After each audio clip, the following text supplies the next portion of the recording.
And welcome back to Everyman Driver. Dave Erickson here. The topic is, what is your biggest car buying regret? A question I posed to my audience, and I've got some great answers.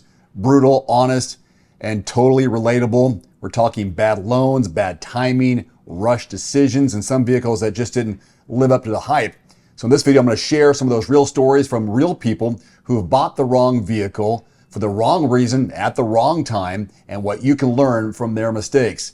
By the way, if you are on the market for anything new or used, car, truck, or SUV, you can visit quotes.everymandriver.com anytime of the day. It's a free search engine for the lowest prices being advertised in your zip code. That's quotes.everymandriver.com. So let's dive in now. Mark from Idaho.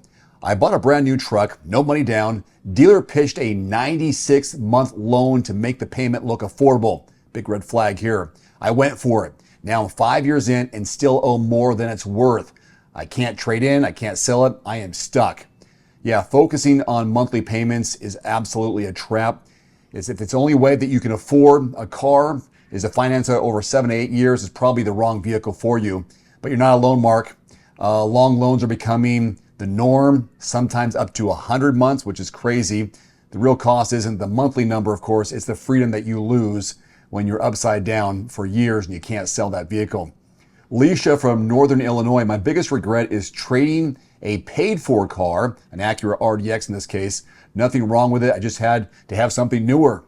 Biggest mistake in my life. If you are driving a car that is paid off, maintenance is key to the life of that vehicle. I wish I would have had more common sense, being financially responsible. The best car is a paid-for car. Thank you for sharing that, Leisha. Your experience really drives home a powerful truth in this case, that you are absolutely right, that proper maintenance can make a huge difference.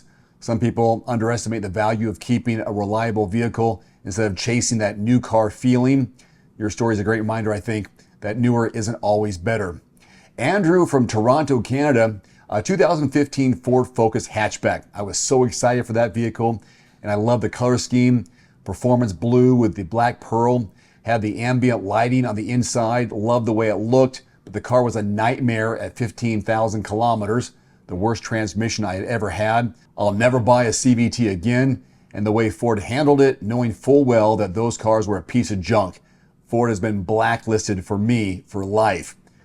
I know that stings, doesn't it, Andrew? 2015 Focus looked fantastic on paper, especially with that performance black and black piano combo that you're talking about, the blue and black. But that transmission issue was a killer, wasn't it? You're not alone in that frustration. I've looked this up. Ford really dropped the ball on how they handled those problems. It's unfortunate when the car that you loved based on the outside had so many big mechanical issues. Next, Keith in Texas. Back in 2013, he says, I hated my Jeep Liberty and I saw a Veloster Remix, had to have it. Got stuck though with a horrible loan that, if I remember, was in the 20% APR, was paying over $600 a month back in 2013. And ended up losing so much on that car. When I traded it in, I owed $10,000 in 2020 and it had 114,000 miles. I think the book was around 4,000 to 5,000 when I traded it. The vehicle didn't have a backup camera. Parking anywhere sucked. You couldn't see past anything bigger than a motorcycle. The blind spots were ridiculous. And the list goes on here in his reply. Made pretty much every rookie car buying mistake I did with that deal. Well, your honesty is gold, really it is, Keith. I appreciate you sharing that. It takes guts to share something like that. The Veloster, I'm sure, had style, but those hidden costs and blind spots that you called out really put things into perspective. So thanks for sharing. This from MC from New York. My regret is not negotiating the price of my car harder and just walk away when they don't budge. Then in 2 years, you hear a major recall in the engine. That is my big regret, is to get rid of it now or face the warranty expiring and get hit with a big bill. That's a tough one, MC. Frustrating to see a recall roll out if you've already made a tough decision without much recourse, right?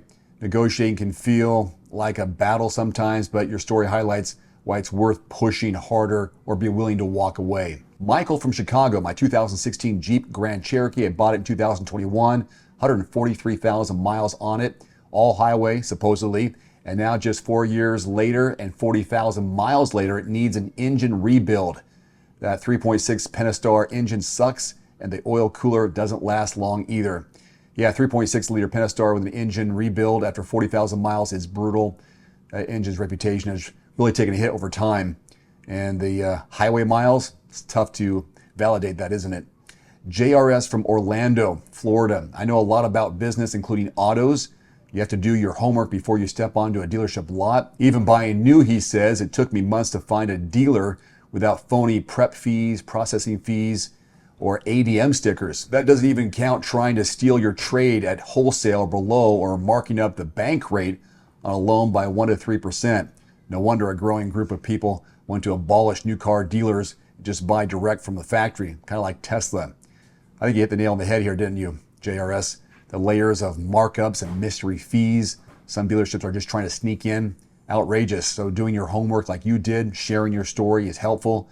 No wonder factory direct models like Tesla are gaining ground. Hopefully your insights help other people dodge those traps. Aaron from Oklahoma, a 2000 Volvo V70 cross country. One owner, 98,000 miles, thought it would go forever. Immobilizer died. Obsolete part, bricked the car. Heartbreaking to hear, to find a one owner Volvo under 100,000 miles and have it taken out by a single obsolete part. That is next level bad luck. I'm sorry to hear that, Aaron. The immobilizer issue is something few people even think about until it's too late. Thanks for sharing that cautionary tale for others looking at older parts.